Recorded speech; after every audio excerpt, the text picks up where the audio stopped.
Uma salva de palmas.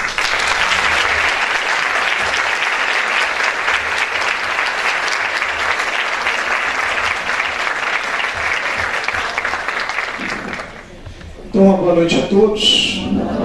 Agradeço com muito carinho a acolhida simpática do Padre Baldan e também do Padre Ricardo aqui nessa terra de Santos, que, embora esteja tão próxima daqui de São Paulo, é a primeira vez que eu conheço. Nunca tinha estado aqui, eu não estou muito viajado, assim. Eu só viajo por necessidade, por estudo e por trabalho, né? Mas eu fico muito contente de poder estar aqui com vocês. Então hoje nós vamos falar sobre um tema não muito simpático, The Gender Agenda, cujo resumo em português se encontra na internet. Chama-se Agenda de Gênero. É um documento de aproximadamente 20 páginas em PDF que vocês podem encontrar. Ali vocês vão ter a descrição de como este termo foi sorrateiramente inserido na Conferência de Pequim sobre as mulheres e como exatamente este ardil foi o sucesso que permitiu que depois de quase 10 anos aquele termo embutido sem que ninguém conhecesse o significado depois fosse explicitado para o nosso horror, como veremos. Pois bem, pode passar. A família está em crise. Aqui nós temos algumas fotos muito simples de retratos de família em crise. Nós, o tempo todo, lidamos com esse problema. Eu imagino que a maior parte de nós aqui é gente de igreja. E mesmo dentro da própria família, nós temos que lidar com situações, às vezes, não muito fáceis. E na paróquia, na pastoral, no nosso trabalho, nós vemos diversos casos de família em crise. Todavia, alguns exemplos ultrapassam isso que está aqui retratado. Eu vou mostrar um vídeo para os senhores. Quem entende inglês vai conseguir entender. Infelizmente, ele não está legendado em português. Mas o que essa senhora está falando? É um vídeo de menos de 1 minuto, de 30 segundos. Ela está dizendo o seguinte: os filhos de vocês não são de vocês. Os filhos de vocês são do Estado. E nós temos que acabar com essa ideia de que filho é propriedade dos pais, ou que os filhos pertencem aos pais. Os filhos não pertencem aos pais. Ela diz assim: os filhos de vocês são nossos. E somos nós que temos que educá-los, não vocês. Pode passar. Never invested as much in public education as we should have because we've always had kind of a private notion of children. Your kid is yours and totally your responsibility. We haven't had a very collective notion of these are our children. So part of it is we have to break through our kind of private idea that kids belong to their parents or kids belong to their families and recognize that kids belong to whole communities. Once it's everybody's responsibility and not just the households, then we start making better investments. Ela diz: temos que acabar com a ideia de que os filhos pertencem aos pais, de que os filhos pertencem às famílias, os filhos pertencem à comunidade, e é isso que vai gerar a necessidade de que se crie mais investimentos para a educação dos filhos. Notem, talvez você pense que ideologia de gênero é uma coisa que está fora da sua casa, mas essas pessoas estão querendo se apropriar dos filhos de vocês. Isso aqui não é brincadeira. Notem que no Plano Nacional de Educação se tornou lei que a educação começa aos 3 anos de idade. Eles querem o quanto menos. Em alguns países do mundo, com 2 anos ou com um pouco menos ainda, as crianças são obrigadas a passarem o dia inteiro na escola. Muitas pessoas acham que maravilha, o nível da educação está crescendo. A ideia que está por trás não é essa, é algo mais perigoso. Pode passar. Aqui você tem um caso muito curioso que saiu na internet nos últimos dias, se tornou um pouco mais célebre. Kate Hill e Erin Andrews. Ela é um menino e ele é uma menina. Ela nasceu menino, se transexualizou em mulher, e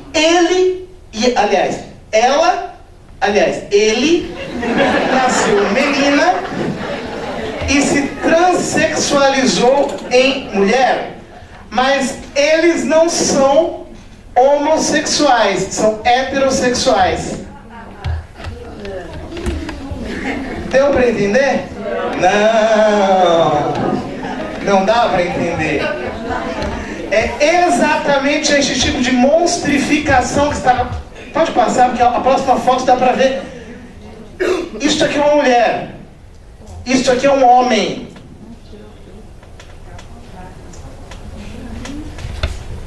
Notem, este fenômeno de transgenerização, de pessoas que mudam de gênero, não é um fenômeno meramente conceitual. Nós estamos falando de transporte de realidade. Nós temos projetos de lei. O deputado reeleito Jean Willis tem projetos de lei para a transexualização de crianças menores de 7 anos de idade. Nós não estamos falando de teoria. Esse tipo de aberração está acontecendo realmente, está se celebrizando nos meios de comunicação. Acontece o quê?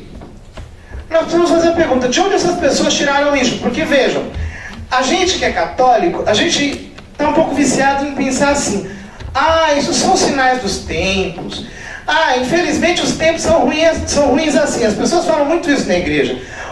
Os nossos dias estão horríveis, Jesus está voltando, que coisa mais lamentável, nós estamos tendo problemas que não existiam antigamente, os tempos estão ruins. Parece que isso tudo surgiu espontaneamente, parece que surgiu do nada. Mas não é assim. Quando nós estudamos a fundo estes problemas, nós vemos que não é assim. Isso não está surgindo do nada.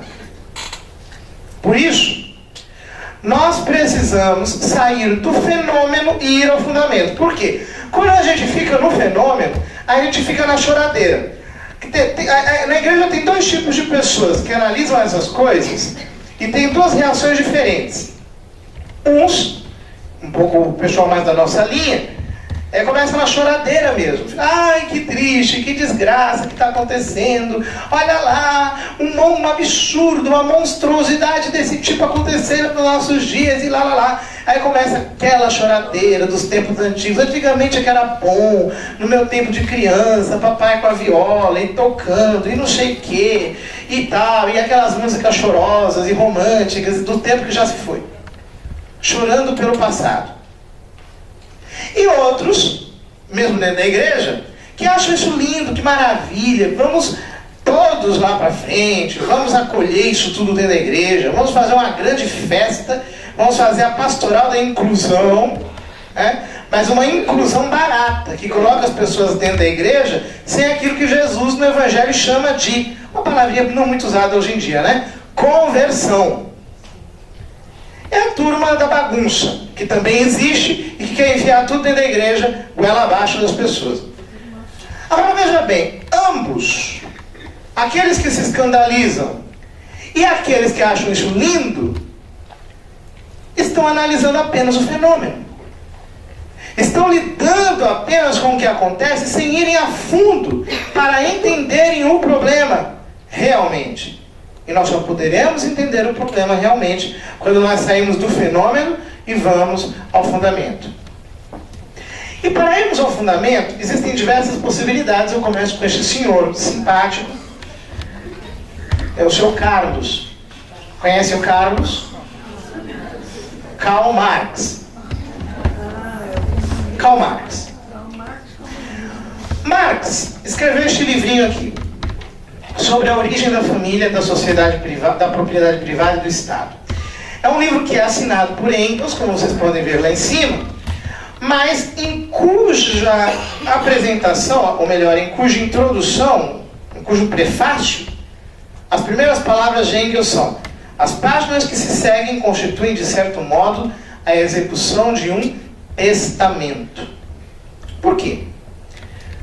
Por que Marx escreveu este livro nos últimos meses de vida? Quem conhece um pouco a história do marxismo sabe que, a grosso modo, eu não tenho tempo de me aprofundar nisso, teria que ficar para uma outra ocasião, Marx fez um percurso intelectual, analisando as defecções, os problemas do liberalismo da época. Ele fez uma série de diagnósticos que estavam fundamentados na ideia de que a origem da desigualdade social está na propriedade privada. E que o único meio para restabelecer a igualdade entre as pessoas seria o desaparecimento da propriedade privada, pela socialização dos bens de consumo.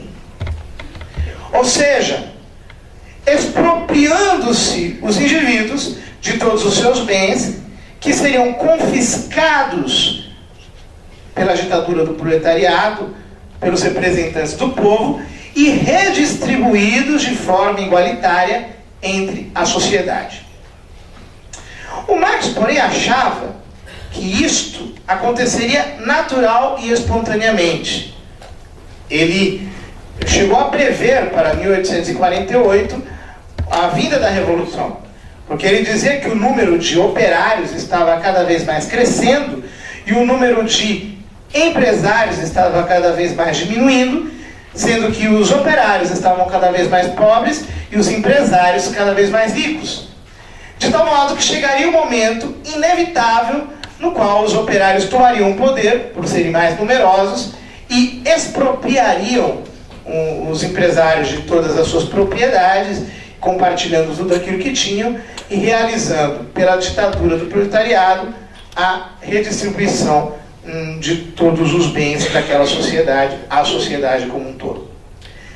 Portanto, para este primeiro Marx, a origem da desigualdade está numa ideologia que ele chama de propriedade privada. Para ele, na verdade, não existe propriedade privada alguma.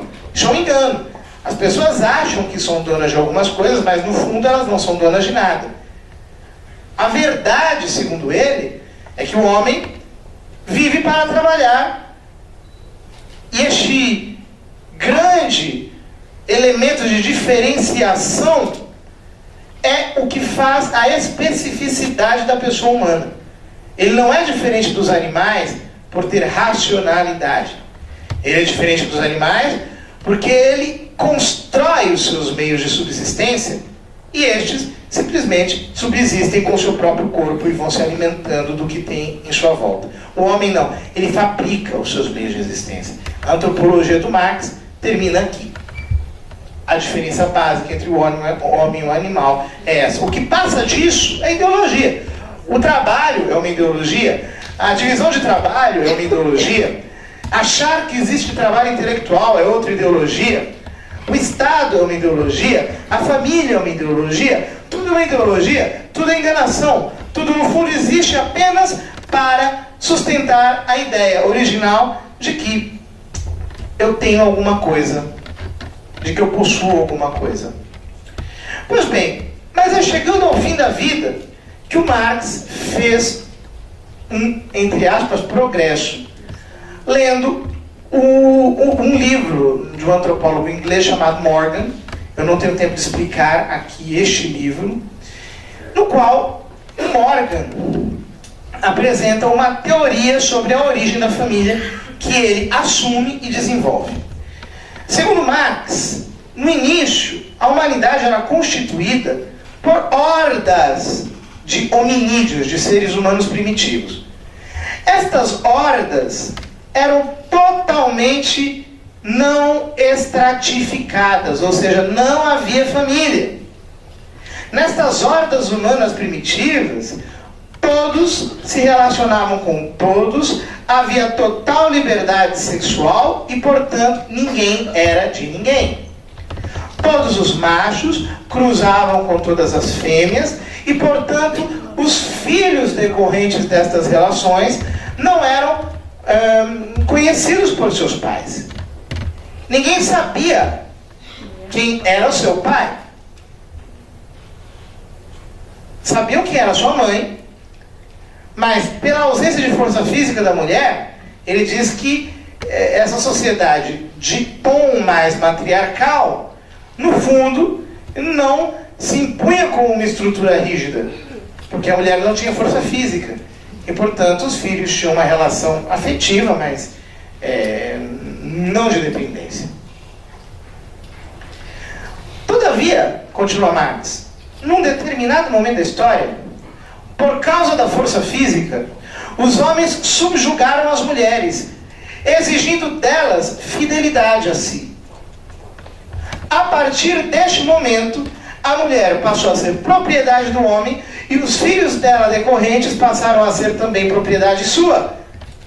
De tal modo que, notem, para Marx, é o matrimônio que origina o patrimônio.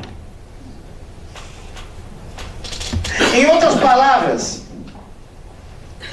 o matrimônio é o primeiro patrimônio. É quando um homem diz a uma mulher, você é minha e os teus filhos são meus. É aqui que começa a psicologia da dominação, a psicologia do poder, a psicologia da desigualdade. E, portanto, enquanto houver família, haverá desigualdade no mundo. De tal modo que, se nós queremos criar uma sociedade igualitária, uma sociedade na qual tudo é de todos, obviamente, eu preciso destruir a família. Não há alternativa. Porque a família origina a psicologia do poder. Portanto, para Marx, a família é uma estrutura endemicamente perversa. É uma estrutura essencialmente perversa. E precisa ser destruída. É óbvio que ele não teve tempo de desenvolver essa sua tese. Morreu antes de concluí-la. E, logo depois que ele morreu, os seus imediatos seguidores não se deram muito conta da profundidade daquilo que ele estava dizendo, se limitaram à análise dos aspectos econômicos da teoria marxista e, a grosso modo, posso dizer o seguinte, que na Rússia o marxismo se tornou uma guerrilha. Aliás, é o Lenin que aplicou a revolução, mas apenas como um golpe militar. Ou seja, ele não aplicou efetivamente a revolução marxista, assim como Marx queria. É uma coisa muito complicada de explicar, porque na verdade Marx não queria uma revolução, ele achava que a revolução iria acontecer naturalmente. Foram os leninistas, Lenin e o partido fundado por ele, que fizeram a revolução como um golpe, acontecer como um golpe.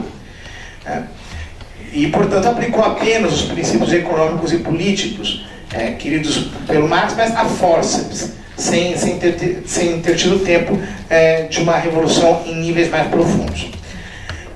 Depois, o Stalin deu um golpe de Estado na sequência, continuou fazendo aquilo, enfim, um oceano de sangue, uma coisa horrorosa, mas não chegaram muito a lugar nenhum do ponto de vista de uma revolução profunda. Fizeram, no fundo, um grande esquema de poder, um oceano de sangue, um oceano de violência, e a tal ditadura do proletariado que o Marx queria não aconteceu. Foi mais ou menos na década de 70 que algumas mulheres de dentro do movimento comunista começaram a perceber que alguma coisa estava errada. E que a verdadeira chave para fazer-se aquilo que o Marx queria não estava na ditadura, nos meios de violência, na guerrilha, em nada disso. A verdadeira chave para a revolução socialista era a revolução sexual. A primeira que levantou essa bandeira, de um modo mais claro, pode passar, foi essa aqui, a Kate Millett. A Kate Millett escreveu esse livro chamado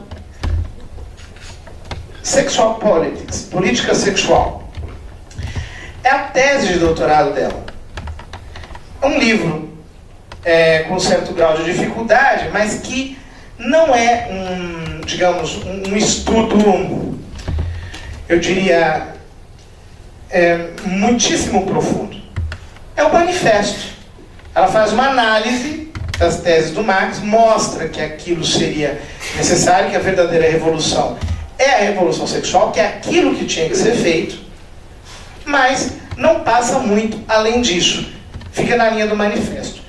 Essa tese da Kate Millett para o movimento feminista equivale ao que o manifesto comunista é para o movimento socialista. Quer dizer, é o grande manifesto, é aquilo que desfralda mesmo a bandeira da revolução sexual. Este aqui nós poderíamos chamar de manifesto feminista. Era uma autora um pouquinho, contemporânea a Kate Millett. Essa aqui é a Shulamit Firestone. Era uma autora contemporânea, mas que escreveu um pouquinho depois dela, que o manifesto se torna uma ideologia política mesmo. A Kate Millett, aliás, a Shulamit Firestone, escreveu este livro aqui, The Dialect of Sex, a dialética do sexo. Este livro aqui este sim, uma obra de ideologia política. Transforma a revolução sexual numa verdadeira ideologia. Diz, nós precisamos fazer isso, isso, isso e aquilo. É um livro que as feministas, inclusive, não gostam muito de falar sobre ele, porque ele tem um nível de virulência especial. Pode passar. Retira o feminismo do manifesto, transformando-o numa ideologia. Eu vou aqui citar alguns trechos deste livro da Shulamit Firestone para vocês. Nós vamos ler aqui esses trechos traduzidos do livro da Shulamit Firestone. São textos que precisam ser muito bem entendidos para nós percebermos o nível de ataque, a clareza do ataque que eles apresentam contra a família. Pode passar. Nas conclusões ela diz o seguinte: eis aqui algumas sugestões do sistema alternativo. Preste bastante atenção. Primeira sugestão: a libertação das mulheres da tirania de sua biologia reprodutiva. Ou seja, a maternidade é o quê? É uma tirania. Tirania de sua biologia reprodutiva. Precisam libertar as mulheres da maternidade, portanto. Por quê? Através do quê? Por todos os meios disponíveis. Todos os meios. Vamos criar fecundação in vitro, maternidade artificial. Vamos fazer qualquer outro tipo artificial de maternidade, para que a mulher seja libertada disso. Eles entendem que a maternidade é uma desgraça da qual elas precisam libertar a mulher. E a ampliação da função reprodutiva e educativa a toda a sociedade globalmente considerada. Quer dizer, a função reprodutiva tem que ser ampliada para toda a sociedade, não é só pai e mãe. A gente vai criar reprodução artificial, in vitro, clonagem, todo tipo de reprodução possível. E nós vamos criar todo tipo de educação possível.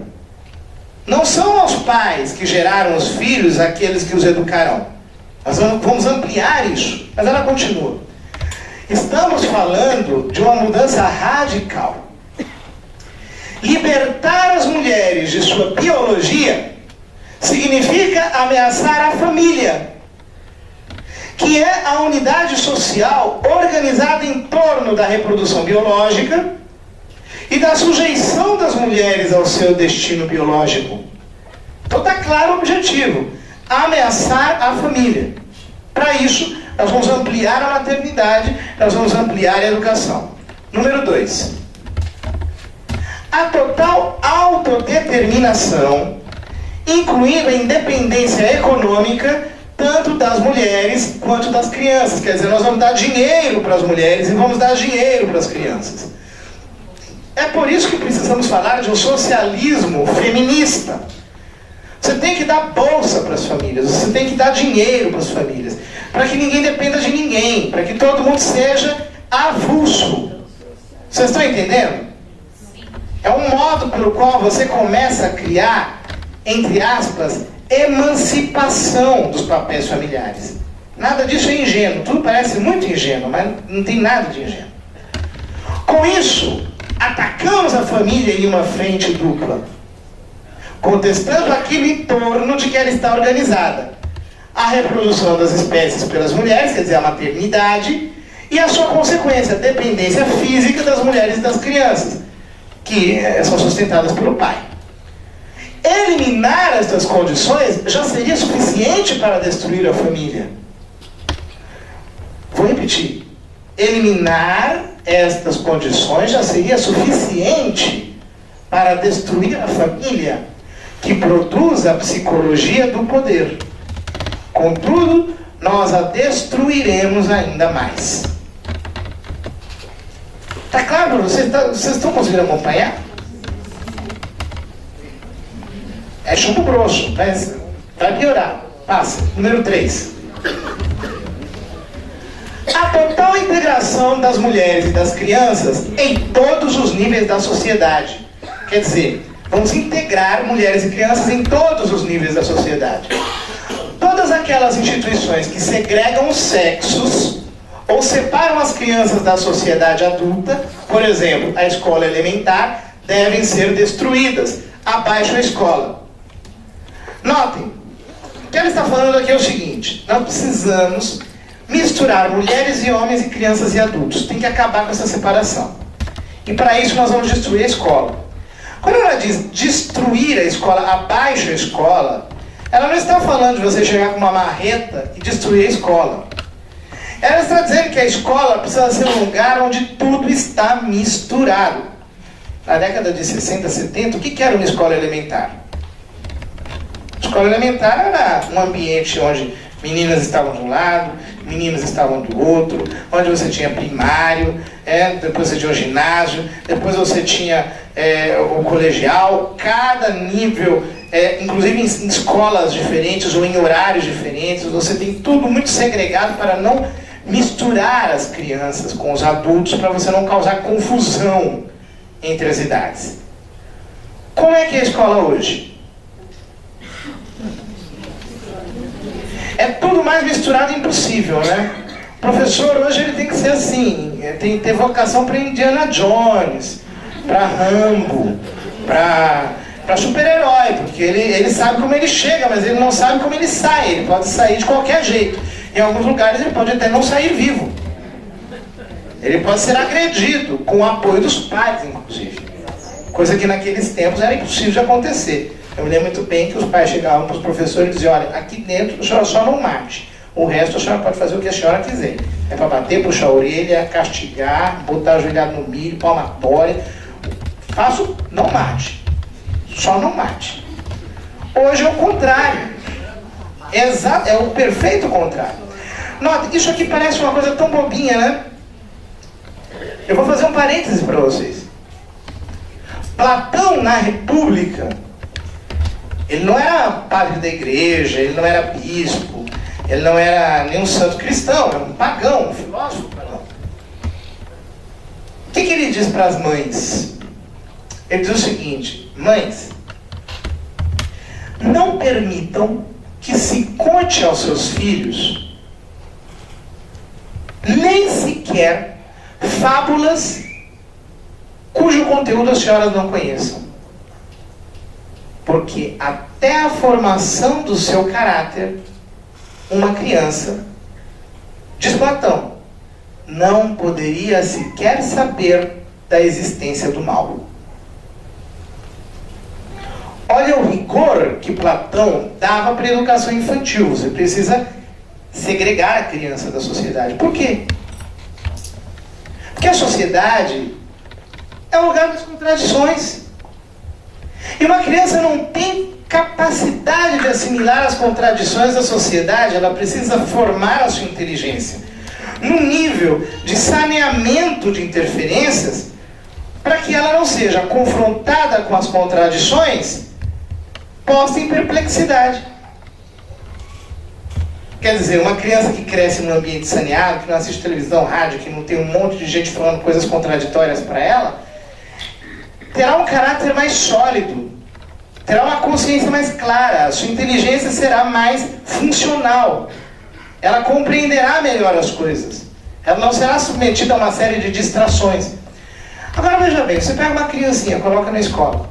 Aí vem uma professora católica, maravilhosa, piedosa, doutrinal. Depois vem uma outra professora protestante, que diz que é católica, é idólatra, e não sei quem, não sei quem, não sei quem. Aí depois sai a protestante e entra um bandista, que diz que tem que acender vela para o orixá, para não sei o quê, para não sei o quê. Depois vem a do candomblé, que faz macumba contra um bandista. E aí diz que a outra não presta. Aí vem uma outra que é ateia e diz que estão todas erradas e que ela é que está certa. Aí cada coleguinha diz uma coisa. Bom, a criança chega em casa, o pai fala qualquer coisa para ele, a criança vai dizer, bom, essa é a sua opinião. É apenas a sua. Meu coleguinha diz isso, minha professora X diz aquilo, a professora W diz outra coisa, ou seja, ele é confundido no processo de construção da sua personalidade. É disso que ela está falando. Se eu não pego uma criança logo nos primeiros anos e a submeto a uma enxurrada de confusões lógicas, ela não será suficientemente erradicada da família. Eu preciso tirá-la dos laços familiares, eu preciso tirá-la dos condicionamentos familiares desde muito cedo. Ela tem que ser exposta à sociedade como um todo. Por isso ela diz, se as distinções culturais, notem, distinções culturais entre homens e mulheres e entre adultos e crianças, elas são distinções culturais para ela. Não são distinções reais. O que me distingue de uma criança não é uma distinção biológica real. Eu não sou diferente de uma criança realmente. Apenas culturalmente, uma invenção da sociedade. É o que ele está dizendo. Criança e adulto é a mesma coisa. Homem e mulher é a mesma coisa. Distinção aqui é cultural. Continua. Se as distinções culturais entre homens e mulheres e entre adultos e crianças não forem destruídas, ou melhor, se as distinções culturais entre homens e mulheres, entre adultos e crianças forem destruídas, nós não precisaremos mais da repressão sexual, que é o que mantém estas classes diferenciadas. O que diferencia homem, mulher e adultos de criança é a repressão sexual, apenas isso. E nós não vamos precisar mais delas, mais dela, da repressão sexual, caso essas diferenças caiam por terra. Sendo pela primeira vez possível a liberdade sexual natural. E aí nós chegamos ao número 4. Assim, chegaremos à liberdade sexual para que todas as mulheres e crianças, possam usar a sua sexualidade como quiserem. As crianças poderão usar a sua sexualidade como quiserem. Não haverá mais nenhuma razão para não ser assim. Em nossa nova sociedade, a humanidade poderá finalmente voltar à sua sexualidade natural, polimorfamente diversa, ou seja, bagunçada. Serão permitidas e satisfeitas todas as formas de sexualidade. A mente plenamente sexuada tornar-se-ia universal, ou seja, capaz de qualquer coisa. Passa. Se a criança escolhesse a relação sexual com os adultos, ainda no caso que escolhesse a sua própria mãe genética, não existiriam razões a priori para que esta rejeitasse suas insinuações sexuais, visto que o tabu do incesto teria perdido a sua função. Está escrito, isso está escrito. Eu apenas traduzi do que está escrito aqui. É este o nível de ser humano que querem construir. Sem família. Quando se diz sem família, está querendo dizer isso. Total desordem. Esta aqui é a primeira contribuição. No movimento feminista, no movimento comunista, eles entenderam que a verdadeira revolução é a revolução sexual. É isso que tem que ser feito. Senão não vai acontecer revolução. É a revolução sexual. Por isso, quando você vê o Ministério da Educação mandar cartilha quase pornográfica, ou às vezes pornográfica para as escolas. Quando você vê todo mundo hipersexualizando as crianças, logo lá nos primeiros anos de escola, falando de sexualidade, falando de um monte de sujeira para as crianças da escola, é isso que eles estão aplicando. Não é outra coisa. São paradigmas que estão sendo destruídos. Essa é a primeira contribuição, a revolução sexual. Agora vem a segunda contribuição. Este aqui é o Kingsley Davis. Pode passar. Ele é um sociólogo americano do Conselho Populacional. No ano de 68, ele escreveu esse artigo, Política Populacional. Os atuais programas serão bem-sucedidos?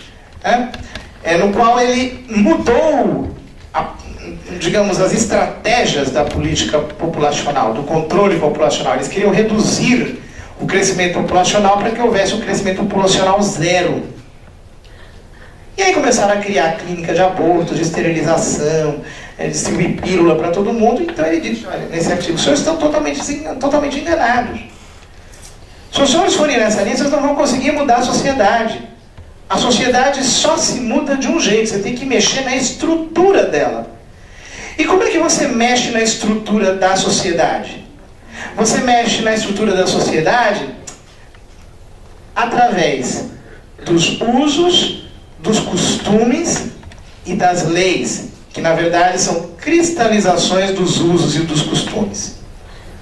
Trocando em miúdos, no caso da política populacional, a coisa importante não é você fazer clínica de aborto por aí. Você tem que colocar na cabeça da mulher que a maternidade é uma praga, que ela não tem que ser mãe, que ela tem que ter poucos filhos, ou se puder nenhum filho e alguns poodles, que ela tem que deixar a casa dela, as funções domésticas dela, que ela tem que largar o cuidado da casa, ela tem que deixar de ser mulher, ela tem que virar um ente emancipado, etc. Na hora que você conseguir fazer isso, você vai ter mexido na estrutura da sociedade. E aí sim você vai ter alcançado o seu objetivo. Ele escreveu um livro, esse aqui é a sua obra principal, chama-se Sociedade Humana. É a sua obra principal de sociologia, na qual ele descreve isso. A sociologia não é apenas uma ciência descritiva, ela altera a estrutura da sociedade, segundo ele. Ele é uma peça-chave na sociologia, né? A partir do Kingsley Davis, a sociologia tomou um outro caminho, a sociologia americana. De descritiva, ela passou a ser militante. Nós vamos mexer na sociedade. Nós vamos alterar a sua estrutura. Então não basta ser uma mudança qualquer. Tem que ser uma mudança estrutural. Essa é a segunda contribuição. Agora vem a terceira contribuição. A primeira foi do movimento feminista no marxismo. A revolução é sexual. A segunda dos socialistas. Eu tenho que mexer na estrutura da sociedade. Agora vem a terceira. Qual é a terceira contribuição? Vem dos revisionistas marxistas. Aqui daria muito pano para manga, eu vou apenas, assim, mencionar quase que sumariamente, para vocês terem um mapinha do plano. Esse aqui é o Karl Korsch, um filósofo do interior do movimento marxista. Em 1923, ele proferiu essa conferência chamada Marxismo e Filosofia. Nessa conferência, o Karl Korsch disse, num congresso de intelectuais do Partidão, que eles estavam equivocados se pensavam que a estrutura sendo alterada provocaria a derrocada da superestrutura. Então vou explicar rapidamente o que é isso. Para o Marx, a sociedade está dividida em duas dimensões. A estrutura, que é a economia, a estrutura econômica, que é sustentada e que dá sustentação à superestrutura. É a família, a legislação, o sistema filosófico, religioso, tudo isso é uma superestrutura. E uma vez que você mexeu na estrutura, a superestrutura cai por conta própria. Porque no fundo ela existe apenas para justificar a estrutura. Essa é a tese, digamos, mais original na primeira interpretação do Marx. O Korsch diz o seguinte: vocês estão enganados, o Marx não disse isso. O Marx, no fundo, está dizendo que a superestrutura tem uma subsistência própria, tem uma vida própria. E se vocês não mexerem na superestrutura, podem mexer na estrutura o quanto vocês quiserem, a revolução não vai acontecer. Ela só vai acontecer se vocês mexerem na superestrutura. Então você tem que revolucionar a religião. Você não pode apenas pensar que você vai mexer na economia e a religião vai cair. Você tem que entrar na religião e mudar a religião por dentro. Você entra na Igreja Católica e casa o comunismo com a Igreja Católica, faz um comunismo católico, dá uma ajeitada lá e você se infiltra lá dentro, se infiltra na legislação, se infiltra na família, se infiltra nas superestruturas. E assim você vai corroendo as superestruturas por dentro, ao mesmo tempo que você está revolucionando a estrutura. Ou seja, a revolução vem também pela superestrutura. Eu estou explicando muito a grosso modo, nós poderíamos aprofundar mais, mas não dá tempo, vamos passar. Na sequência, pode passar, vem um outro autor, que é o Max Horkheimer, passa. Ele escreveu este estudo chamado Autoridade e Família. Ele existe em português, está aqui dentro desse livro chamado Teoria Crítica, que é um conjunto de ensaios dele. O último que está aqui dentro, o volume 1º, é o ensaio Autoridade e Família. O que o Max Horkheimer diz aqui? Já aplicando a ideia do Korsch, de que você precisa mudar, fazer a revolução pela superestrutura. Ele diz o seguinte, um pouco fincando raízes na teoria do Marx, que, na verdade, a ideia de autoridade surge dentro da família. A ideia de poder. Você concebe a ideia de autoridade olhando para o seu pai, olhando para sua mãe. Depois, esta autoridade é sacralizada de algum modo. E aí nós temos as várias religiões, que no fundo são o desenvolvimento dessa autoridade que você aprende que existe dentro de casa. E por último, ela se torna real, concreta, histórica no Estado. O Estado, no fundo, o que é? É a representação da ideia de autoridade sobre mim. Mas essa ideia de autoridade eu aprendi aonde? Segundo Horkheimer. Na família. É ali que eu aprendi a ideia de autoridade. Portanto, se eu não mexer na família, se eu não acabar com a ideia de autoridade na família, não tem como eu querer revolução, a subversão do Estado. Para conseguir operar a revolução, eu preciso alterar a ideia de autoridade dentro da família. Vocês estão entendendo o porquê da lei da palmada?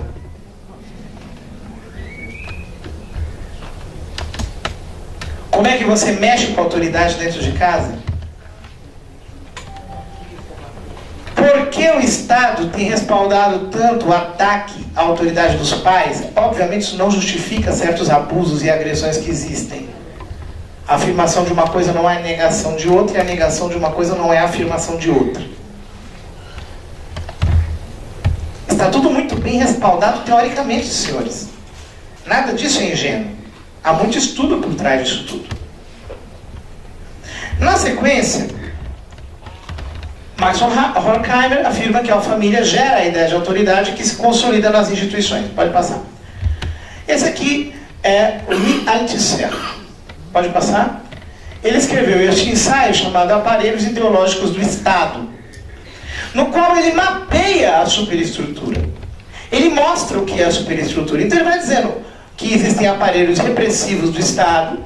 Os aparelhos repressivos do Estado são aqueles pelos quais o Estado manifesta a sua força, e aparelhos ideológicos, ou seja, a superestrutura que sustenta a estrutura, que é o Estado, economicamente mantido. E diz ele, os aparelhos ideológicos do Estado, quais são? A igreja, ele tem uma parte desse livro que fala só sobre a igreja católica. A igreja, a família, a escola, são os 3 primeiros, os 3 mais importantes. O aparato legislativo, os sindicatos, tudo isso é aparelho ideológico. Você tem que entrar por ali, é ali que você faz a revolução. Não é apenas na estrutura, não é apenas no aparelho repressivo. Você tem que entrar no aparelho ideológico, é ali que entra. O Althusser depois ele ficou meio impopular, porque ele matou a mulher dele e foi para a cadeia. Aí os comunistas acharam que era meio fora de moda, um pouco chocante ficar falando do Althusser. Ele passou a ser digamos, um pensador de segunda linha do movimento, mas durante um tempo ele foi pensador de primeira linha. Note que isso aqui está traduzido para o português, na 8ª edição. Isso é uma cópia antiga do livro. Né? Para ver que, de fato, ele não era um pensador de segunda linha no início. Né? Ele mapeia a superestrutura e diz por onde que a gente tem que entrar. A família é um aparelho ideológico, uma instituição que sustenta o Estado. Continue. Este aqui é o Jacques Derrida. Pode passar. Jacques Derrida é um pensador marxista que criou o chamado desconstrucionismo. É muito complicado, ele escreveu mais de 80 livros, não dá para... Imagine que eu vou resumir tudo isso aqui em 2 minutos, né? Não dá para a gente ser muito profundo nas coisas, a gente tem que ir passando um pouco assim, que estão passando. E o Jacques Derrida, no fundo, ele criou uma teoria segundo a qual ele parte da linguística de Saussure, que é um linguista francês, e no fundo o que ele diz é o seguinte, que as instituições da sociedade se regem segundo discursos. Se nós queremos mexer na sociedade, nós precisamos mexer nos discursos da sociedade. Todavia, como é que nós podemos mexer nos discursos da sociedade? É simples. Você joga a dialética para dentro dos discursos. E você coloca uma palavra contra outra. Você vai jogando uma palavra contra outra. Jogando uma palavra contra outra, o discurso se destrói. E destruindo o discurso, você acabou com os valores que ali estão embutidos. Você acabou com o imaginário que está construído em cima daquilo. Você acabou com as ideias que fundamentam aquelas posturas éticas e políticas. Então, o fundamental é você destruir o discurso. Sem a destruição dos discursos, você não consegue. Então, ele transpõe a dialética para os discursos, passando a desconstruí-los. Você desconstrói os discursos por dentro. Passa. E, por último, esse aqui é o Michel Foucault. O Michel Foucault passa, reduziu todas as instituições a discursos. Então ele diz o seguinte: todas as instituições, a igreja, a escola, a família, o aparato legislativo, os sindicatos, o aparato judicial, tudo isso são discursos. Ele reduz todas as instituições a discursos.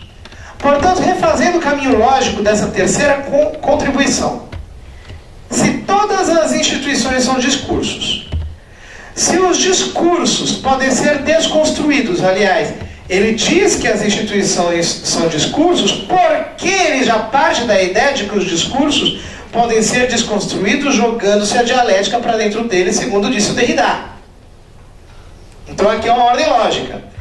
Se todas as instituições são discursos, se os discursos podem ser desconstruídos, se essas instituições são os aparelhos ideológicos do Estado, é por elas que vem o conceito de autoridade. A família é uma delas. E é aqui que acontece a revolução, como queria o Karl Korsch. Então, é simples. Basta eu, reduzindo todas as instituições a discursos, reduzindo a família a discursos, reduzindo a família a palavras, a conceitos, a ideias, desconstruí-la. Eu transformo a família num discurso, apenas um discurso a mais. Família conservadora, família tradicional, família natural, família biológica, família primitiva, família do escambau. E desconstruo esse discurso.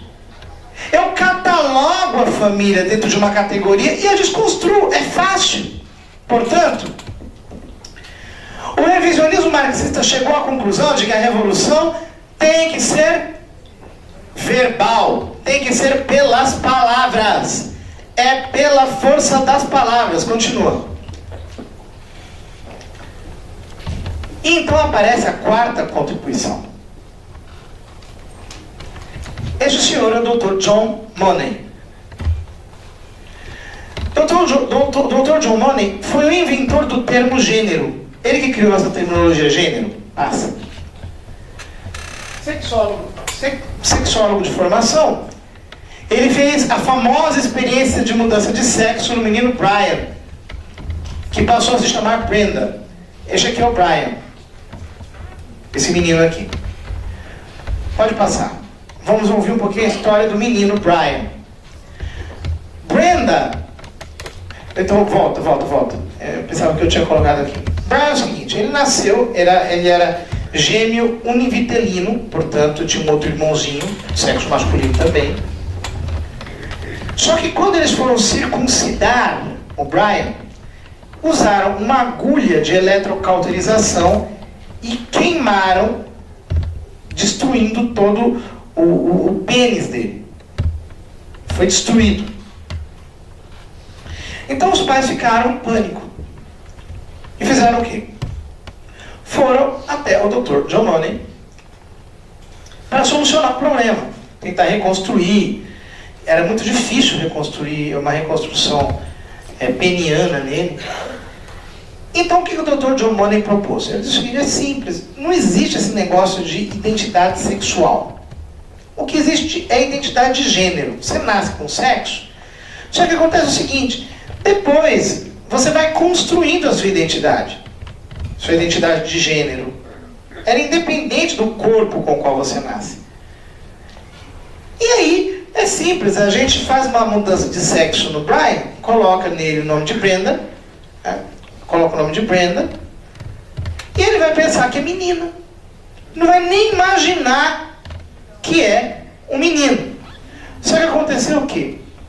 Que o Dr. John Money mudou o sexo do Brian, ele passou a se chamar Brenda, e todo mundo ficou pensando que tinha sido um sucesso. Ele escreveu um livro, Boys and Girls, Men and Women, passou a fazer conferências no mundo inteiro, falando do sucesso da sua experiência, que tinha sido uma maravilha. Todo mundo acreditou que ele de fato tinha provado a ideia de que o gênero é uma construção cultural, que ninguém nasce com um sexo definido, que tudo é possível de ser definido depois, que é uma bobagem, que ninguém nasce homem ou mulher, que ninguém nasce menino ou menina, que isso a gente vai fazendo depois assim como a gente quer. E foi se celebrizando por isso. E ninguém foi conferir a história do Brian Brenda. Quando um médico chamado Dr. Milton foi lá visitar a família e desenterrou a história e viu o que aconteceu. Olha o que aconteceu com este menino. Brenda se rebelava contra as roupas femininas desde os 2 anos de idade. Mas sempre teve comportamento visivelmente masculino.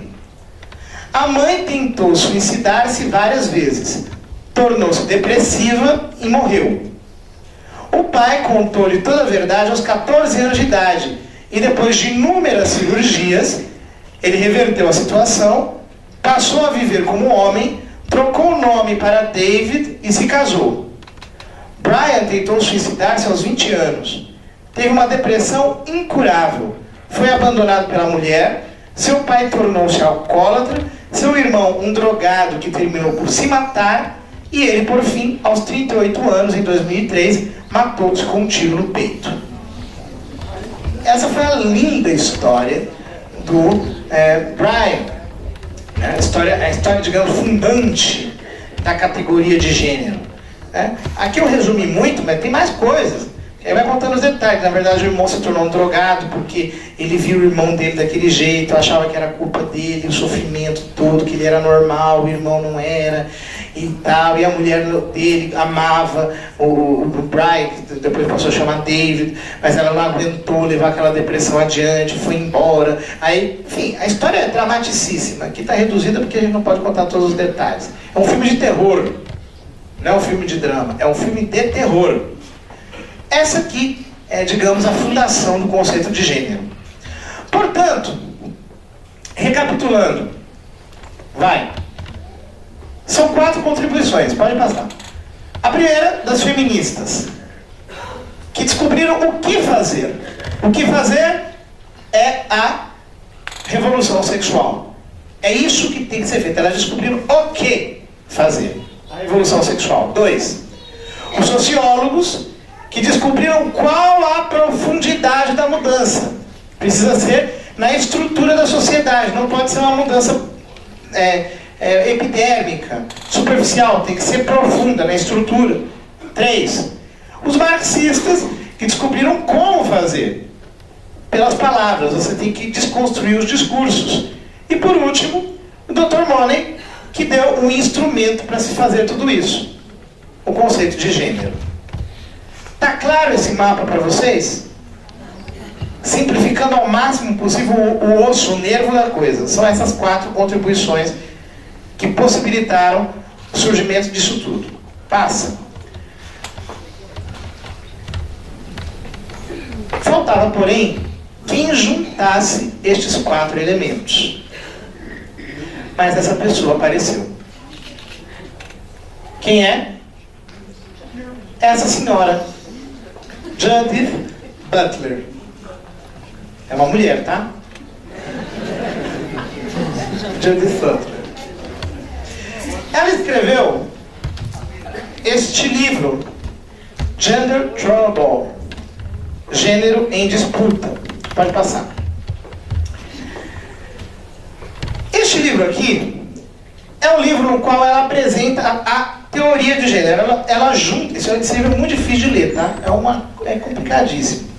Mas ele é o pivô de tudo. Ela juntou esse negócio todo, no caldeirão, cozinhou, e aqui ela criou, dentro do movimento feminista, o conceito de gênero, politicamente considerável. Quer dizer, nós precisamos acabar com a ideia de que existe uma identidade sexual. A ideia de que existe uma identidade sexual para ela, no fundo, é uma coisificação. Você está reduzindo. Você precisa libertar as pessoas dessa inferiorização. Pode passar? Aqui tem um trecho, mas vocês tenham paciência, porque ela não é muito fácil de ser lida. Para lê-la, a gente precisa ler com muita atenção. Se uma noção estável de gênero não pode mais provar ser a premissa fundacional da política feminista, quer dizer, o que ela está dizendo aqui? Se a ideia de mulher não é mais fundamental, não é mais necessária, não é mais útil para o feminismo, talvez seja desejável um novo tipo de política feminista para contestar as próprias reificações, as próprias coisificações de gênero e de identidade. Quer dizer, contestar a ideia de que existe gênero e identidade. Que você é mulher ou que você é homem. Isso tem que ser contestado. Uma nova política que fará da construção variável da identidade não apenas um pré-requisito metodológico normativo, mas também um objetivo político. Qual que é o objetivo político? A construção variável da identidade. Ou seja, você não tem uma identidade. A identidade passa a ser uma construção variável, aleatória, amorfa, desconfigurada, livre, indefinida, indefinível e abstrata. Isto passa a ser a identidade da pessoa. Está escrito aqui. Só estou traduzindo, explicando. Então, um parágrafo do livro inteiro. Pois bem, essa senhora, pode passar, foi aqui à Conferência de Pequim, em 95, e lá introduziu o conceito de ideologia de gênero, o conceito, a ideia de gênero, passa. Em Pequim, introduziu-se a terminologia de gênero, porém, sem defini-la. Eles consideraram isso uma vitória. Conseguimos embutir lá dentro o conceito gênero, mas não definir. Por quê? Todo mundo se chocaria. Então nós não definimos, deixamos assim. Em 2 momentos eles falam de construção de papéis de gênero, eles dizem lá, mas não definem profundamente. Continue. Foi em 2007, na conferência de Yogyakarta, que eles explicaram o que eles entendem por gênero. Pode passar. Isso aqui vocês encontram na internet. Tem todo o documento, os princípios de Yogyakarta na internet. Eu tirei de lá, eu simplesmente copiei e colei. Diz assim: entendendo identidade de gênero, o que é identidade de gênero? Como estando referida ao quê? A experiência interna, individual e profundamente sentida que cada pessoa tem ao gênero. Experiência interna, individual e profundamente sentida. Interna, individual e profundamente sentida. Então, veja bem, não existe mais identidade objetiva. Ela é interna, individual, então não cria coletividade, e profundamente sentida. Ou seja, é algo que pertence a mim, ninguém pode definir. Entenda bem isso. Entenda bem isso, porque isso aqui é difícil de entender. Se ela é interna, individual e profundamente sentida, toda a mulherada feminista que tem defendido a ideologia de gênero pensando que está defendendo a bandeira das mulheres, está enganada. Por quê? Não existe mulher. Não existe mais mulher. É o que eu digo quando eu falo com elas, né? Veja bem, se a ideologia de gênero vigorasse, ela é uma experiência interna, individual e profundamente sentida. Então, eu, José Eduardo, internamente, individualmente e profundamente sentido, me declaro mulher. Eu sou uma mulher. Uma mulher, e a partir de agora eu sou uma mulher. Ponto final. Aí eu chego na minha vizinha, que é uma chata. Ela não é uma chata, tá? Eu só estou dizendo hipoteticamente. Eu chego na minha vizinha e dou uma pisa nela. Ok? Pergunto a vocês, a Lei Maria da Penha vai valer para qual mulher?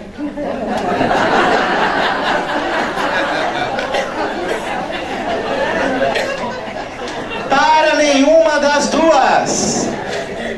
Para nenhuma das duas. Do mesmo jeito. Do mesmo jeito. Os homossexuais que defendem ideologia de gênero pensando que estão se defendendo estão enganados. Por quê? O que é um homossexual? Eu estou falando de homossexual. Portanto, eu estou falando de uma pessoa que tem um sexo, que gosta de uma pessoa do mesmo sexo. Portanto, de um homem que gosta de um e de uma mulher que gosta de uma. Só que se o homem 1 não é homem e o homem 2 não é homem, e a mulher 1 não é mulher e a mulher 2 não é mulher, tem como existir homossexualismo? Não. Tem como existir transexualismo? Não. Tem como existir bissexualismo? Não tem. Portanto, eles estão enganados, eles são trouxas, eles estão sendo usados. Eles estão sendo usados. Isso aqui está para além de homossexualidade, de pansexualidade, de multissexualidade, ou do que vier. Isso aqui é muito além do que nós possamos imaginar. É a destruição mesma da identidade, porque uma vez que eu destruo a identidade, eu destruo os papéis familiares, e uma vez que eu destruo os papéis familiares, eu destruo o quê? A família. Porque se eu não tenho papéis familiares, eu não posso ter família. Então é simples. Mas não é simples. A gente tem que estudar muito para entender isso. Isso aqui, rapidinho, não vai ficar aqui na teoria. Os estados deverão, letra B, tomar todas as medidas legislativas, administrativas e de outros tipos que sejam necessárias para respeitar plenamente e reconhecer legalmente a identidade de gênero autodefinida por cada pessoa. Quer dizer, a pessoa se define o que quer e o Estado tem que reconhecer. É por isso que toda vez que aparece uma legislação com a palavra vamos defender a igualdade de gênero, vamos lutar contra a discriminação de gênero, tem projetos de lei de todo tipo, é disso aqui que estão falando. A identidade autodefinida por qualquer pessoa do jeito que quiser. Quer dizer, não existe identidade. Ela é passível de definições aleatórias e individuais. Não cria categoria coletiva. Não cria categoria coletiva. É impossível falar de direitos em gênero. Por quê? Não cria categoria coletiva. Gênero é individual. Portanto, você destrói as bases do direito. Ok? Isso tudo é muito complexo, mas a gente tem que passar meio rapidamente por fora. Só para vocês saberem, rapidamente, nós já passamos do horário. Ah não, terminou. É disso que se trata, minha gente. Nós estamos enfrentando uma luta absurdamente irracional. E não temos condições de lidar com essa situação de forma passiva. O que fazer? Você pode me perguntar, o que fazer diante disso? Muitas coisas. Primeiro lugar, nós precisamos falar sobre esse assunto. Transforme a ideologia de gênero em papo de cabeleireiro, de cozinha, de fila de banco, de ônibus.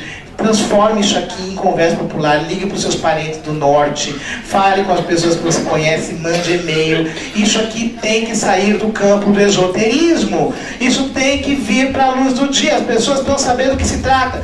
Eu garanto que aqui existiam pessoas que não sabiam disso, que estavam inocentes diante disso. E estes senhores crescem aonde? No escuro. Então nós temos que jogar um clarão de luz para iluminar e flagrar este ardil. Mas nós fazemos isso como? Esclarecendo, falando. Segundo lugar, rompendo o véu do silêncio, nós temos que nos juntar às iniciativas políticas que se fazem para destruir a ideologia de gênero. Então, meus filhos, assinem as petições públicas, divulguem. Tem a Citizen Go? Vocês conhecem a Citizen Go? Sim. Divulguem a Citizen Go. Quando tiver uma petição sobre gênero, olha, vai lá, você que é jovem, tem um monte de senhora que não tem e-mail, que não tem computador, não tem internet, não sabe lidar com isso, que nem todo mundo tem paciência para lidar. Então você vai lá na igreja, vai na postura de oração, pegue, faça você mesmo, coloque, bote o nome delas lá, faça, coloque 10, 20, 30, 40, 50, 1000 assinaturas, quanto você puder, cada uma vai para um deputado. Nós precisamos nos mobilizar. E com isso, você pode dizer, nossa, mas que padre ingênuo, ele está achando que vai conseguir alguma coisa? Não é que nós vamos conseguir, nós já conseguimos muita coisa. A ideologia de gênero não foi vencida em nenhum país do mundo, a não ser no Brasil. No país do carnaval, do futebol e de tantas outras coisas, nós, pela primeira vez, desde que ela veio à luz, destruímos a ideologia de gênero no Plano Nacional de Educação. Eles não entenderam o que aconteceu. Ano passado nós estávamos no debate do Plano Nacional de Educação, toda semana eu ia lá morrer de cansaço, outros também iam lá morrer de cansaço, juntávamos jovens, cartazes para todo lado, e fazendo campanha pela Citizen Go, chegando 10, 20 mil e-mails por dia, no gabinete de cada deputado, gritaria, baderna, na sala de votação, até que eles tiraram a ideologia de gênero do Plano Nacional de Educação. Pela primeira vez, aqui no Brasil nós conseguimos destruir. Só que foi em um projeto. Já tem vindo outros. Agora eles não querem mais, já viram que perderam no Plano Nacional de Educação. Querem colocar onde? Leis de diretrizes e bases da educação nacional. Querem mexer nas crianças. E lei de diretrizes e bases não é que nem o PNE, não. Não dura só 10 anos. É definitiva. Então nós vamos ter que lutar para não colocarem no PNE. Eles xingam a gente de fundamentalista, religioso, escambau. Não importa, a gente aguenta os votos e não quer aquilo lá. Querem considerar a ideologia de gênero, discriminação de gênero como crime de tortura. Tem um projeto de lei, se não me engano é o 1053, alguma coisa assim. Quer dizer, discriminação de gênero seria considerada crime de tortura e punida como tal. Temos que tirar. E outros tantos projetos de lei. Agora veja bem, legislação é uma coisa, mas além de legislação tem a prática, porque a ideologia de gênero já está sendo ensinada nas escolas. Tem um concurso, o Concurso Nacional de Redação, construindo a igualdade de gênero. O estudante que fizer a melhor redação sobre gênero ganha R$500 mil. Isso é premiado desde o ensino infantil, a educação básica, fundamental, né? Até o pós-doutorado. Todos os níveis. Eles estão investindo pesado, minha gente. Aqui em São Paulo nós temos várias iniciativas para promover ideologia de gênero. Tem gente de todo tipo de condição falando de igualdade de gênero. Nós não podemos dormir no ponto. Nós temos que transformar a conversa sobre ideologia de gênero no papo mais tranquilo. Assim, qualquer pessoa na rua chegar para um mendigo e falar assim: o que você acha da ideologia de gênero? É palhaçada. Isso tem que virar conversa popular. Quanto mais nós falarmos, mais nós fizermos, quanto mais nós tirarmos isso do campo do esoterismo, do ocultamento, da teoria dos iniciados, tanto mais nós teremos sucesso. Porque isso aqui não é para proteger apenas a igreja, para proteger... Não, isso aqui é para proteger as famílias humanas, de qualquer religião. Se você é católico, não é católico, se você é cristão, se você não é cristão, sinceramente, no que diz respeito à ideologia de gênero, não interessa. Nós precisamos nos juntar e derrubar essa loucura, essa insanidade que estão querendo nos fazer engolir goela abaixo. Sabe o seguinte... Para ter igualdade, eu preciso ter identidade, porque eu não posso ser igual se eu não sou alguém. Essa é a base do discurso sobre igualdade. A igualdade está baseada na dignidade da identidade que eu tenho. Portanto, não vamos acabar com o que resta de humanidade na sua sociedade, permitindo que essas pessoas nos manipulem. O papel das católicas pelo direito de decidir, pede para se falar sobre a Marta Suplicy e Jean Williams no avanço da ideologia de gênero no Brasil. São coisas muito pontuais. As católicas pelo direito de decidir não são católicas, obviamente, tá? Elas usam esse nome. Elas consagraram uma papisa na Catedral de St. Patrick é um bando de loucas, né? Muito bem pagas, essa que é a coisa, porque é a Fundação Ford que sustenta. Isso não sou eu que diz, está escrito no testemunho da Frances Kingsley, que é a fundadora delas, que é uma ex-freira, que é ateia, enfim, uma desgraça. Em todo caso, elas foram fundadas com o propósito de se infiltrarem na Igreja Católica, para subverterem a moral católica, porque elas eram conscientes. A turma do Conselho Populacional era consciente de que a única barreira para a implantação do aborto irrestrito no mundo é a Igreja Católica. É a moral católica.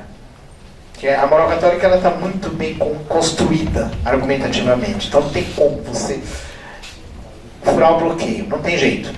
Então elas disseram: bom, vamos furar por dentro. Então começaram a se infiltrar. Então essa ex-freira, Frances Kingsley, ela fundou essa associação com o dinheiro da Ford e da Fundação Ford, e graças a essa fundação elas têm feito muita confusão, mas elas não são muitas, são algumas, umas poucas aí que tem muito dinheiro, então elas ficam atrapalhando a vida da gente. A Marta Suplicy, eu não posso nem, tem muito o que falar, né?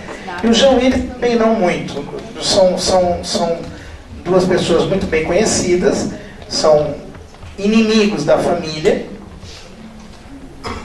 públicos.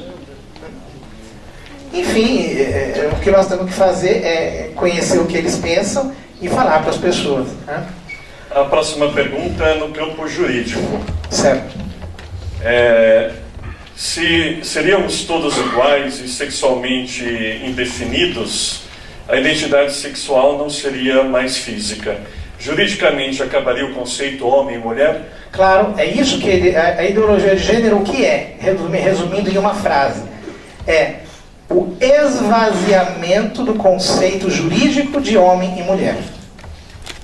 Não existe mais. Homem e mulher pode significar qualquer coisa. Instituições. Além da ONU, quais outras instituições promovem ou fomentam a ideologia de gênero no mundo e no Brasil? E, emendando com essa, por que faculdades católicas pregam a ideologia de gênero? Porque não são católicas. São católicas de nome. Obviamente usam o nome de católica, não são católicas coisa nenhuma. Quer dizer, a gente precisaria tomar vergonha como igreja e botar essa turma no seu devido lugar, né? Que é fora dela. Não está aqui infiltrado, quer dizer, não vamos ficar admitindo.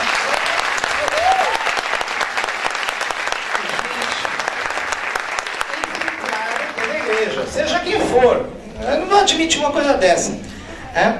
Agora, instituições, eu não saberia dizer, eu não tenho uma lista mental de memória das instituições que promovem a ideologia de gênero. Mas basta saber que, de um lado, nós temos em operação todo o movimento socialista no Brasil, todos os partidos de esquerda, todos estão promovendo a ideologia de gênero, irrestritamente, e todos os grupos metacapitalistas, ligados à ONU, a George Soros, à Fundação MacArthur, o Rockefeller, Conselho Populacional, enfim, essa safadada toda. O livro Admirável Mundo Novo já tratava desse assunto? Eu não sei muito bem porque eu não conheço profundamente o Aldous Huxley, mas me parece que colateralmente sim, porque ele está falando de um mundo tecnológico, que é aquele mundo que o pessoal da New Order World, a nova ordem mundial, quer criar, e que obviamente pressupõe, pelo conceito exacerbado do indivíduo, pelo individualismo crônico, né? A insignificância da própria identidade em termos jurídicos e coletivos.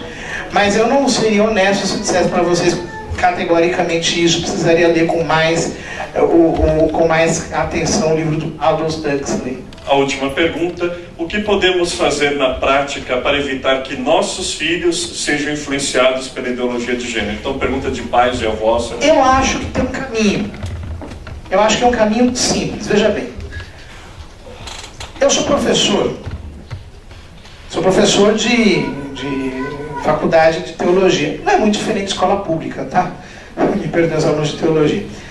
Mas, porque o caos educacional que nós temos afeta todos os níveis da sociedade. Mas os professores são uma raça sofrida, gente. Os professores têm que ensinar um monte de baboseiras, goela abaixo, mas boa parte dos professores que estão nas nossas paróquias são heróis. Eles estão lá sobrevivendo dia após dia para se manterem dentro da sua profissão, porque tem uma vocação para isso. Então eu acho que nós poderíamos estabelecer diálogos sobre isso com os professores, sobre a desconstrução da família, e nós poderíamos melhorar a nossa catequese. Quer dizer, catequese hoje não dá mais para ser catequese de primeira comunhão, tá? Por quê? Porque não tem para onde correr a criançada, minha gente. A criançada tem que ser o seguinte: os professores têm que esclarecer os pais e dizer: a coisa tá feia aqui, leva teu filho para a igreja. E os pais têm que levar o filho para a igreja, chega lá, tem catequistas preparados para tirar o esterco da cabeça das crianças. Então, catequistas têm que conhecer bem esse assunto da ideologia de gênero, têm que conhecer bem o tema da desconstrução da família, têm que ser formados, etc. Na medida em que nós conseguimos estabelecer uma parceria escola, igreja, informal, obviamente, informal. Na medida em que nós conseguirmos sensibilizar os pais para criarem uma parceria com as igrejas, sabendo eles do problema educacional ao qual seus filhos estão subjugados. Então nós poderemos salvar essas crianças. Eu entendo que nem sempre os padres são bem formados, né? Só que se um leigo é bem formado, ele pode fazer muita diferença na sua paróquia, né? Mas você não precisa ser sempre aceito. Eu sei por experiência própria que a gente pode ser aceito. Às vezes numa paróquia a gente não é bem aceito, isso acontece mesmo. Só que a gente pode criar todo tipo de estrutura informal, paralela, íntima, de amizade, sem necessidade de reconhecimento público e mesmo eclesial. É sempre possível. Se a gente quer fazer o bem, não há desculpa para não o fazer. E esclarecermos os pais sobre isso. Se os pais souberem que isto aqui está sendo a pauta da educação dos seus filhos, é difícil, mas não é impossível. Leiam a minha entrevista no Zenit, chama-se Caindo no Conto do Gênero. É uma entrevista de 2 páginas. Eu fiz aquela entrevista para quê? Qual foi a minha intenção? Foi durante o debate do Plano Nacional de Educação. Para que qualquer bobão possa ler e entender. Aquilo que qualquer pessoa lê e entende. São 2 paginazinhas. 2 paginazinhas. Caindo no conto do gênero. Caindo no conto do gênero. Foi replicada em mais de 100 sites essa entrevista. É muito conhecida. Leia, memorize, estude, medite. Caindo no conto do gênero. Por exemplo, se você vai fazer reunião de pais com os pais dos seus catequistas, conversa lá com as catequistas da paróquia, passa uma cópia, explica, olha, você está sabendo o que está acontecendo? O que estão querendo induzir seu filho? Gente, toma cuidado. Nós precisamos cuidar mais das crianças, olha lá, olha o que está acontecendo. E na medida em que isso for se tornando cada vez mais de conhecimento público, o conhecimento da matéria, por si mesmo, já prejudica os agentes dela. Porque eles agem no escuro, eles construíram para que ela não fosse entendida. Ok? Então, minha gente, coragem. Padre, comenta dessa cartilha que já foi colocada até no Nordeste e que aquela pastora estava desesperada, foi contra e falou na internet. A Damares eu conheço muito bem, é uma pessoa muito boa, né? Às vezes eu acho que ainda está no nível do fenômeno, porque não adianta eu falar, então ação na cartilha, tem essa e tem outras. Olha, não tem um livro que deu para as crianças nas escolas chamado Os 3 Chapeuzinhos Vermelhos. Os 3 chapéus, exatamente. O que são os 3 Chapeuzinhos Vermelhos? O Papai Noel que casa com a Chapeuzinho Vermelho e dá a luz ao Saci Pererê. Peraí, você está rindo? Você está rindo, né? Pare e pense um pouquinho. Papai Noel é o quê? É um idoso. Chapeuzinho Vermelho é o quê? Uma criança. Isso chama-se o quê? Pedofilia. Dando origem ao quê? Ao Saci Pererê. Que é o quê? Indefinido.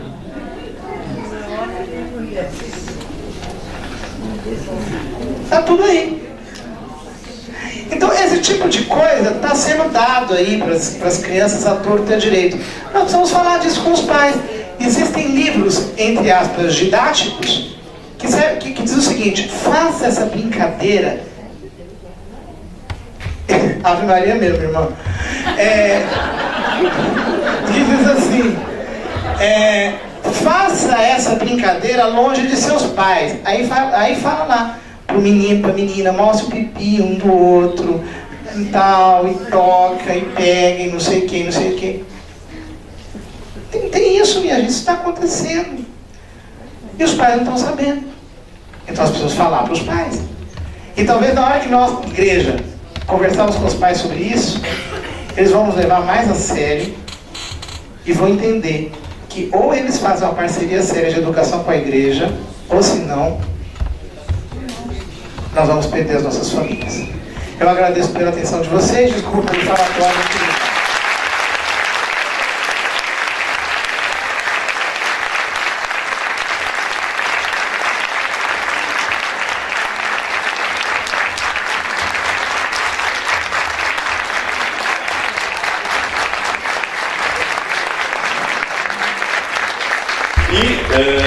Finalmente, mais uma vez, agradecer ao Padre José Eduardo por essa brilhante palestra, muito esclarecedora, e penso que essa seja uma forma de pastoral ousada e que precisamos fazer, e por iniciativa nossa da Paróquia da Pompeia, com o Padre Baldan e com a minha ajuda, tivemos por inspiração do Espírito Santo, e penso que nós precisamos, porque em nossa Diocese de Santos precisamos desse tipo de pastoral ousado e desses espaços onde podemos discutir sobre esses temas. E como o Padre José Eduardo disse muito bem, que não dependam de nós padres para passar isso adiante.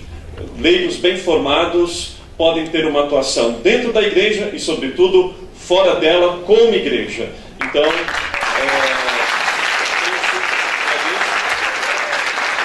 vamos trazer mais para frente outras pessoas que possam tratar de temas ousados. A palestra é muito esclarecedora, a gente não tem noção do tamanho da coisa que é, a gente faz ideia, a gente até se informa um pouquinho, mas quando o padre José Eduardo vem trazer dessa forma que traz, tão esclarecedora, tão bem mastigada, é uma oportunidade da gente encarar a realidade que já está aí. Ela já esteve para ser aprovada, a ideologia de gênero, no Plano Nacional de Educação, e a gente consegue, a gente saber que a Igreja Católica, as outras igrejas, denominações cristãs e outras entidades conservadoras da sociedade conseguem vencer isso, mas que ainda não vencer, não sepultar, mas vencer, é um pouco gratificante e coloca a gente para refletir qual é o nosso papel nessa continuidade dessa batalha, dessa luta. Então a gente fica realmente mexido.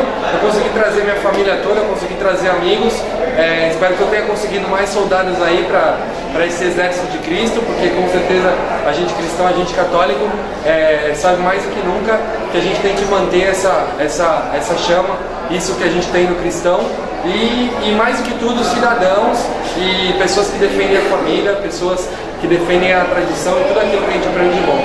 Então agradecer a Paróquia da Pompeia, o Padre Ricardo, que é nosso amigo, e pedir que venham mais palestras, que a gente possa aprender muito mais e seguir lutando e sendo testemunhas como o Cristo foi, sendo cristãos de verdade. Obrigado. A palestra foi incrível, é de extrema importância que nós, católicos, e que todos os cidadãos entendam e conheçam esse tema, que se aprofundem e espalhem, porque é algo que tem entrado dentro da sociedade, tem entrado dentro das nossas famílias de forma muito oculta, e as pessoas não percebem o quanto isso tem introduzido uma nova mentalidade nas pessoas, nas crianças, nas famílias, e o quanto isso tem gerado destruição. Então é um tema que nós precisamos combater e entender, não só nos escandalizarmos com isso, mas compreendermos até onde isso vai, aquilo que gera, de onde nasce, quais são os objetivos da ideologia de gênero,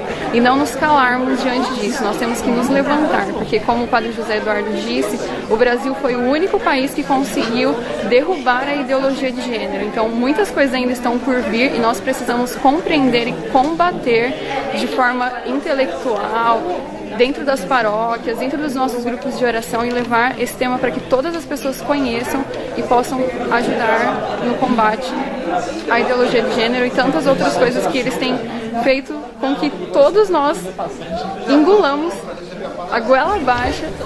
Eu gostei muito da participação da palestra, desde que surgiu o tema, né, a gente foi divulgando e foi muito importante poder estar aqui, principalmente como leiga, buscando ter essa atuação dentro da igreja, de nós percebemos o quanto isso não pode ser um tema que está somente onde nós vemos o Estado de uma forma querendo fazer com que nós engolamos isso, né, goela abaixo, e também de outra forma parece que é um tema onde somente, né, a igreja, quando eu digo os clérigos, tem que de alguma forma se posicionar, mas que cada um de nós, enquanto profissionais ou enfim, enquanto família, precisamos de alguma forma tomarmos o nosso posicionamento. No final da palestra ele nos dava algumas formas práticas em que nós precisamos fazer isso. Eu acredito que uma das mais importantes é, sem dúvida alguma, nós começarmos a trazer isso de uma forma popular, principalmente porque todo o conteúdo da palestra, ele, né, foi de uma forma bem desmiuçado, fazendo com que nós conseguíssemos entender um pouco melhor. Então eu vejo essa importância de nós conseguirmos trazer isso para uma linguagem mais popular, para que de uma forma, se da mesma forma isso é feito de uma forma muito cultural, onde você parece que não tem como se defender, de que nós consigamos trazer isso para que todas as pessoas entendam que essa proposta não é válida e que nós, enquanto católicos militantes, temos ainda muito a fazer. Então acho que a palestra ela abre novos horizontes e nos convida mesmo a nós termos cada vez uma posição mais ativa. Então, a palestra ela é muito importante mesmo, é um tema que muitas vezes ele acaba sendo colocado de lado, né, principalmente porque a grande mídia favorece ela, a militância da grande mídia, né? A ideologia de gênero é uma coisa que está sendo pouco abordada. Quando a gente vê alguma coisa falando, sempre coloca de uma forma positiva, como se fosse uma grande contribuição para a humanidade, sendo que na realidade é o contrário. O padre José Eduardo ele expôs de uma maneira bem assertiva isso, né? Eu acho que todos conseguiram entender esse ardil que hoje busca destruir a família, né? E não só destruir a família, como toda a sociedade em si, né? Acho que a palestra foi muito produtiva, acredito que pessoas que eram completamente leigas no assunto vão ter um entendimento muito pleno sobre o que se passou. Nós tivemos aqui em Santos, no Colégio Liceu Santista, Colégio Católico, promovida pela paróquia Nossa Senhora do Rosário de Pompeia, uma palestra muito interessante, atual, a ideologia de gênero e a desconstrução da família. E para falar sobre esse tema, convidamos o padre José Eduardo, da Diocese de Osasco, ele que é doutor em Teologia Moral pela Pontifícia Universidade de Santa Cruz, lá de Roma. Então ele veio falar desse importante tema que envolve uma desconstrução cultural, que envolve o tema da família, como que a ideologia de gênero vai entrando na mídia, nas escolas, nas universidades, em outros setores da vida humana, e qual é o plano de alguns lobbies, de alguns grupos para se desconstruir a família. Bem, então achamos por bem trazer esse tema aqui à cidade de Santos para que pais, educadores, também avós, catequistas, leigos e leigas interessados sobre esse assunto pudessem escutar, refletir e também ter uma atuação na vida pastoral, na vida familiar.